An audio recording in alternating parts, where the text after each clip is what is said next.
And for the first week of recreational marijuana sales across the state, it generated over $11.5 million, according to the Division of Cannabis Control. Now, that number doesn't include how much the state made from its 10% excise tax that's added on.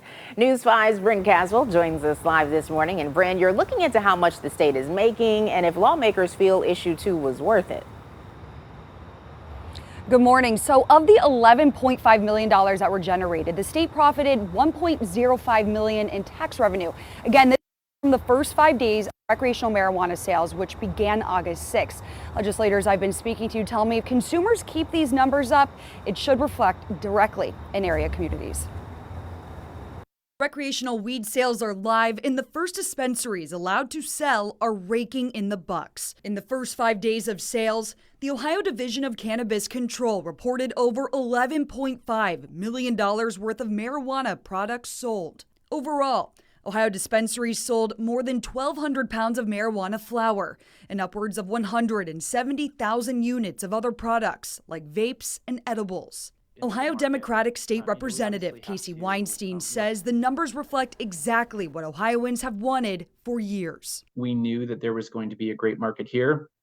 And of course, that's great news for local communities and different parts of the state that are going to receive vital funding. The Ohio Department of Taxation has imposed a 10% excise tax on all adult use sales. The state generating around $1.05 million in tax revenue of the $11.5 million sold in the first week.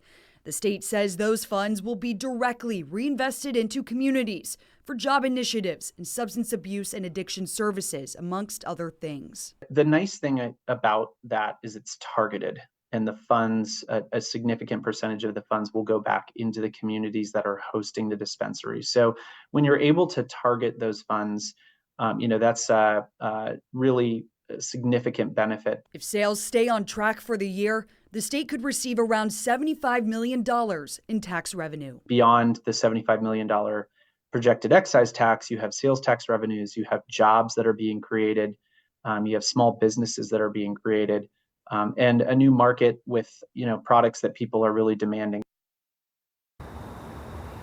While there appears to be some sort of a fiscal benefit to adult use sales, I also asked Weinstein during our conversation if he feels like there's any negatives that could possibly come from this.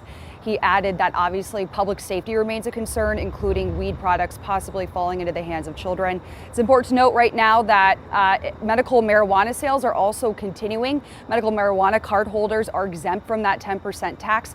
And Tiffany and John, during this first week of rec sales, which again started August 6th, during that same time period, that 5-day time period, medical marijuana sales were around $8 million. All right, thank you very much. We'll continue to follow those numbers for us. Thank you, Bryn.